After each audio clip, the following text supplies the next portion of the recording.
is week 1 for the cultures and societies of Arab-speaking countries. So for week 1, we will explore the early history of North Africa, parts of Africa and the Middle East. So I wanted to start as an introduction. It's not really an introduction, it's really a beginning, or we're going to delve into the beginning of the Middle East and its importance in human history. Of course, to be able to understand societies and cultures today of Arab-speaking countries, we also need to understand the development or the historical events and development, migrations, the languages and the cultures that have had an influence in that area, and of course the genetics that are still left until today. So firstly, so if you look at the PDF that I've put on the Google Classroom, you've got the first and foremost the prehistoric and ancient Near East and Africa, and you will see that I've put a map on there that shows you the exits of the earliest humans from East Africa. So it is believed that there were 2 exits, one through the Nile Valley and another one through the Horn of Africa, up onto the Arabian Peninsula and then further up towards Europe or Asia, and it is believed that it happened approximately 100,000 years ago. The dates will actually differ depending on the source, and of course archaeological finds are made all the time, so there are new findings constantly. So let's start from the beginning. The Arabian Peninsula and the stretch between it and the Horn of Africa was once used as a gateway by the first anatomically modern humans to migrate from East Africa. So it is estimated and still contested about roughly 70 to 50,000 years old ago, and some actually give a different date. So humans then spread along other parts of the earth later on, and then further up north, that is where the first civilization started in Mesopotamia, and humans were then able to settle there and start in agriculture around the crescent that is the Iraq today, and also the Nile Valley. So you have noticed that humans did settle around water sources, and that's why it is believed that one of the reasons humans preferred water is also for existential reasons. So it is for survival purposes, as water is needed to survive. And also we can see that there is an under exit through the Nile Valley into modern Middle East around 100,000 years ago. Although no human remains have yet to be found in some places, there are still speculations that these are the 2 exits. There are also a mention about Neanderthals that are present in today's genome in many Europeans and Middle Easterners, and so Neanderthals were another type of humanoid that existed along with Homo sapiens and mixed with them and then died out eventually. So it does also show the connection then between the settlers in Europe and the Middle East, and of course the Mediterranean, or the countries around the Mediterranean today. So thousands of years later in Africa, just prior to Saharan desertification, the communities that developed south of Egypt and what is now Sudan were full participants in Neolithic revolution. So we've got other civilizations that did flourish later on at the lower end of the Nile Valley, at the upper end, and also, like we said, in around the Euphrates and Tigris. So before the Sahara desertification, it is known, or there are actually archaeological evidence that that area was green and lush. And when that happened, the the Saharan desert then started expanding. That also allowed, or it created a kind of wall between North Africa and the rest of Africa. So that is also a reason why, for instance, there are some cultural and genetic and linguistic difference between North Africans today and the rest of Africa. So that is part one then. Let's move on to part two. So, part two is the Cradle of Civilization. So Mesopotamia, we've got later on the Sumerians and the Akkad civilization that then flourished later on. So I've put a map on there on the PDF document showing you where Babylon was situated, where Assyria, Persia, where the Arabian desert was, and approximately the dates of the first civilization, which is believed to be in Sumer, Mesopotamia, around the Babylon, that later on became Babylon, and that was around 5,000 years ago. It is believed that there is a period called the Ubaid culture due to the area that these artifacts were found, and these pottery and other items that were found in this area is evidence that the earliest humans were quite civilized. So they used pottery, they used agriculture, and there was some kind of societal hierarchy, as well as a very developed society that managed to trade, to banter probably, to write laws, and also write. So we've got also the wheel that was invented later on in Mesopotamia. So the prehistoric importance of the Middle East and North Africa is crucial, as many historians actually call the Middle East the cradle of civilization. So that is the area where our agriculture is believed to have been used first.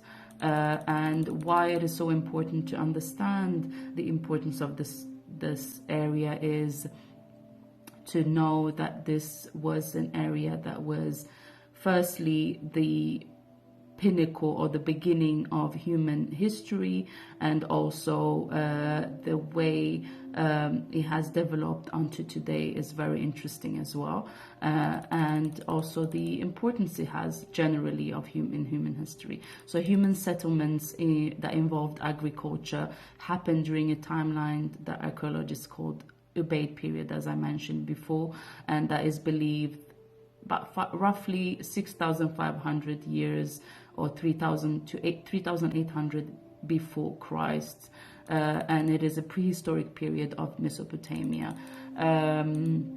So there are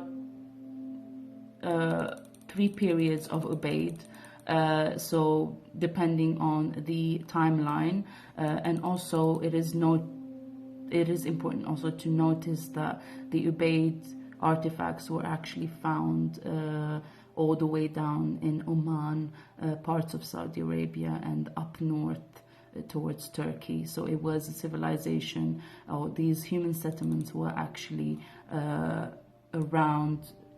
moving around and migrating in nearby areas. So they had, for instance, craftspeople, they have potters, weavers, metal workers, laborers. It was quite a organized society. So after the Ubaid period, we had a few conquests of this area. So the Sumerian timeline was an era where the wheel, the cart, and writing were first invented. Then we have the Akkadians from the north that are mountain dwellers. Then there were mountain dwellers. They took hold of the major cities and forged a new conquest.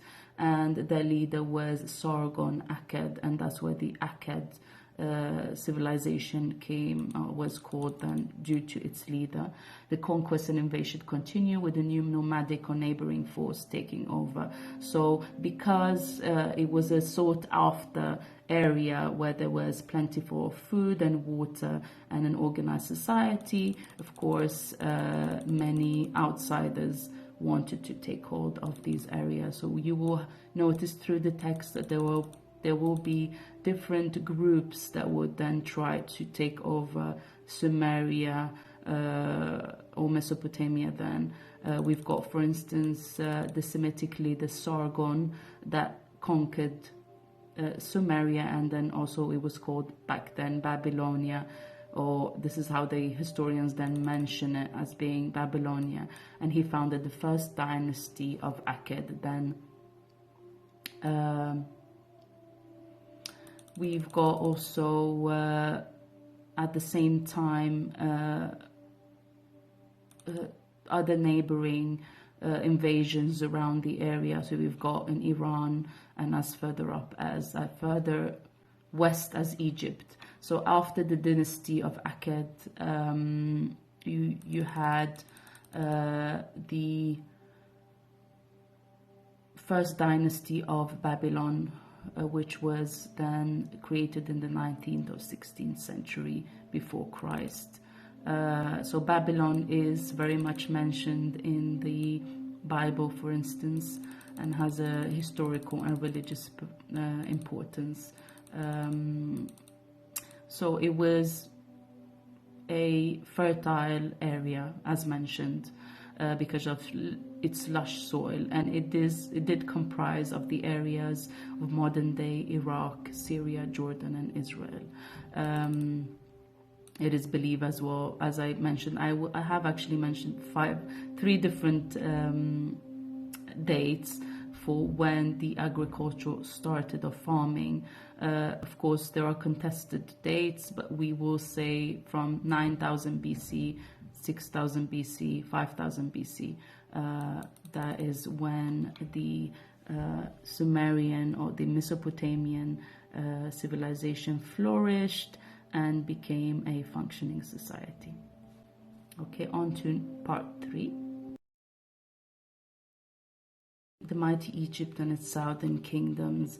So just as humans developed societies then in the Middle East, they also did the same around the Nile Valley, of course, around the water source. And so you've got the Sumerian civilization began, and then later on, it is believed maybe 2,000, 3,000 years later, we've got the Nile Valley then that flourished into a pharaonic civilization, and that was around 3,150 before Christ. So since then, ancient Egypt, they experienced 3 high points of civilization, or kingdoms as they call it. So we've got the Old Kingdom, the Middle Kingdom, and the New Kingdom. And then the Late Kingdom, which was the latest around 300 BC. And that was around 30 centuries. So they did unify that area for a long time. Egypt was a great kingdom, known, even mentioned again in the New and last. So the Old Testament and the Bible. So it has historical or religious importance until today. So before the close of the 16th century, there was, or that's the New Kingdom then started to expand onto the Middle East. So Egypt really is the gateway between North Africa and the Middle East. It can be seen as a part of the Middle East even today, and today its history is still looked at as a glorious time in human history. So Egypt does have an importance in history, of course. So while Mesopotamia had then the Assyrians taken over. We have the Egyptians that had also hostility towards the neighboring Assyrians and Hittites, and they also had further down south the Nubians. So the Nubians were a society or a people then that lived in currently today's Sudan. The pyramids, for instance, were discovered down up or until, so in these many areas in Sudan you can still see them today, and they actually became powerful after the decline of Egypt. It is believed that Egypt actually declined in its power due to, of course, invasions, wars, and neighboring conquests and power struggle. So that is where the Nubians then found a era that made Egypt weaker, and then also took over as leaders of the pharaonic rule. The Nubian kings then established the 25th dynasty. Why I mention the Nubians is because they have a historical importance, and also they are quite looked upon as not that important in the Egyptian history, which I think I contest, because it is important to the African history. They have a great importance and were a great civilization right at the end of the Egyptian pharaonic rule. So that's part 3. We will now delve into part 4. So while the Egyptian kingdoms were slowly disintegrating, there were other invasions and wars that were happening then in the Middle East. And that was at the later part of the 13th century BC. There was an eruption of new people that came from Asia, from further north like the Hittites, and from the south like the Arameans, and their appearance also coincided with the Trojan War, the collapse of the Hittite Empire, the destruction of many coastal cities in Greece, Cyprus, and parts of the Levant. And then also we have the newcomers to today's Israel, Palestine. They are called the Philistines, and that's where the country's name then came from. Palestine, Philistines. At the same time, the Hebrews, they founded a new kingdom under the rule of Saul and David, and that was around 1020 to 960 before Christ. So we have a bit of new conquests in the central Middle East.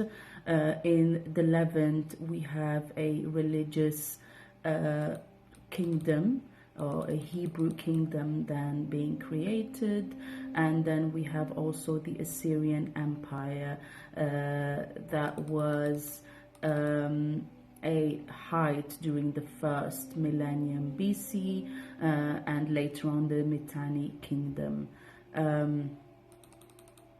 So that was a major power in power struggle actually in Mesopotamia. The Arameans took over in around the 10th century or 11th century BC. Then was taken the crescent, the Fertile Crescent, was taken again by the Assyrians yet again, and it is also noted. It is also interesting to note that the language of the Arameans is Aramic, which was a Semitic language related to Arabic. So these new kingdoms or conquests that happened did have an influence on the local language eventually. We also have the Phoenicians on the Syrian coast, which were a seafaring people, did lots of trade around the Mediterranean. So you can see there's an influx and outflux of people and kingdoms, new kingdoms arising and falling, such as for instance, the Carthaginian colony or Roman, which was then a Roman colony in North Africa, had some that was taken over by the Phoenician trade eventually. Farther east, the Medes and Chaldeans, they destroyed the Assyrian Empire eventually at the end of the 7th century BC. The Chaldean dynasty in Babylonia, they actually continued the Assyrian traditions and administration and encouraged commerce. So that's the Neo-Babylonian Empire that then was created after the Assyrian. We also have some information about the short-lived state that did rise in parts of Anatolia and parts of southern Iraq, and then vanished after that. So we could talk, or I could put a timeline of all the people that invaded and then eventually disintegrated, or their power disintegrated with time. But I will focus in this lesson, or the first course, I will mostly focus on the major players in the field. So that's on to part 5. On to part 5, Babylonian and Persian empires. We have mentioned Babylon a few times, which was at its end. So it started with Sumer, and then Babylon, or the area that it was so called, was then taken over by the Assyrian, by the Akkadian, by the Arameans, and then eventually by the Persians. So in the 6th century, the Iranian Persians and Cyrus the Great conquered their Median cousins and established the Achaemenian state in Babylon, and that was followed by the conquest of other parts of Babylon. So Aramaic became the official language of the Persian Empire, taken by the remnants of the other civilization before it, and the official religion was Zoroastrianism. So Cyrus his rule did have an impact on the Middle East, as the Persian Empire became a superpower that was in constant conflict with neighboring powers such as the Roman Empire. Later on in 334 before Christ, but that was earlier on, Alexander of Macedonia, which is Alexander the Great, that was right before the Persian rise. He invaded the area and later on completed the conquest of the Persian realm.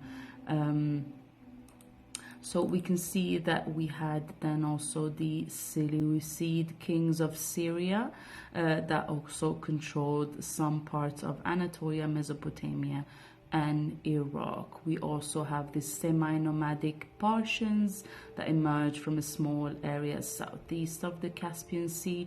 They had some kind of control over parts of today's Iran. So we can see here that there is back and forth struggle with different peoples, different powers, different kingdoms. We also have eventually in 636 the Sasanian Empire, or the Persian then empire, was then conquered by the Muslim Arabs. So that was in the 6th century. I did make a mistake there when it came to the Persian Empire, which is was 6th century before Christ. This was 636 after Christ. So that is where the Islamic rule then took hold of the area and became a center or a power center for the coming caliphates that came after. So on to part 6 now. Part 6, Greek and Roman Empire, which were two great superpowers during that era and had a big influence on parts of North Africa and the Middle East. So by 66 before Christ, the Roman general Pompey, they conquered much of the Middle East. So the Roman Empire had actually outposts in North Africa, which was then used for trade and other benefits were taken then from these areas that they had conquered. So through Roman culture spread across, so the Roman culture did spread across the region, and of course with the Greek culture, because the Roman Empire did have a period where Greek was its lingua franca. So Greek had much influence in the Middle East. One of the major urban centers for the empire was actually Egypt or Alexandria in Egypt. So the Christian religion did actually spread with the Roman Empire, so through the Roman, and through it was also the religious entities in that era were actually influenced by the Abrahamic faiths, so Judaism and Christianity. So by the 5th century, Christianity was the dominant religion in the Middle East. And although the Middle East did have ties with the city of Rome, it actually had a stronger ties with the city of Constantinople. So it was actually referred to as East Roman Empire. You will see in the PDF that there is a map where it shows you the spread of multiple religions from the Middle East. So the Middle East not only is the cradle of civilizations when it comes to development and agriculture and etc., it is also the cradle of the major religions today. So the Middle East essentially gave Europe religion 4 times, including Islam, that later on spread around the world. We have also a religion that still exists today in parts of Iran, which is the Zoroastrianism. It's actually practiced by a minority. In Iraq, for instance, there are many minorities that practice religions that actually existed for hundreds of years in these areas and were able to survive for such a long time, such as the Mandaeans, which they supposedly follow John the Baptist. So that is part 6, and we will be moving on part 7. So part 7 is the Byzantine Empire and the North African Roman reigns. So as mentioned before, the Roman Empire had taken over large portions of the Middle East and parts of North Africa. These areas were actually referred to as the Eastern Roman areas, and from them stemmed much benefits, such as olive oil, olives, and all kinds of fruit and vegetables. Wheat were actually imported from these areas onto mainland Rome. And through these benefits came also great responsibility and, of course, conflicts from local tribes such as the Byzantine or parts of the North Africa was then had actually a local minority called the Berbers, and the Berbers were actually not always in line with the Roman interests. So there were a few conflicts and independent warfare that happened throughout the hundreds of years that they were present in these areas, which eventually led to the downfall of Rome or the Roman Empire.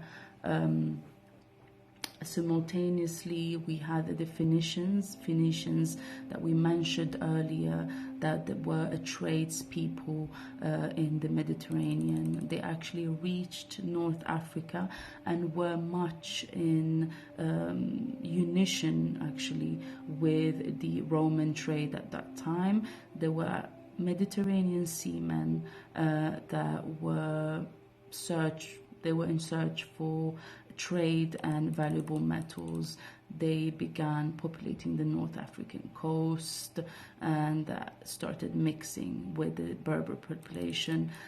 Also, we have an instance where the Vandals created a kingdom in parts of Algeria and Tunisia, and you can actually see the remnants of their genetics until today. So in some remote areas in Algeria, you will see blue-eyed and blonde people living there, something that is not common in North Africa, or something that is not seen often. So it just shows you how these people interacted with local population and then eventually left some kind of influence in the areas, whether it's cultural or genetic. And we also have the Carthaginians, which were the rivals to the Greeks and Romans, and Carthage fought the Punic Wars, 3 wars with Rome. So they had a major power play with the Roman Empire. Carthage was actually in today's Libya. So Christianity gained a foothold in the Middle East and parts of North Africa right before the conquest of the Muslims. So here in the PDF, you will see that I mention a lot of rebellions happening before. I apologize about the abrupt end of the previous section. So as we mentioned, there were a lot of rebellions against the Roman Empire, and that led eventually to the downfall of the Roman Empire right before the expansion of the Islamic Empire. So you will now have noticed through this course that there are a lot of wars, invasions, migrations, and so on and so forth that happened in these areas, and I have left remnants until today, including the Empire of Macrobia that is or was in the today's Somalia, and that was a great empire with a civilization that was trading in gold. It is said that Macrobia was such a wealthy empire that they shackled their prisoners with gold. So you will also see that I've put a map here showing you the different areas where the Phoenicians, for instance, had a foothold. And that is a summary, or that ends week 1.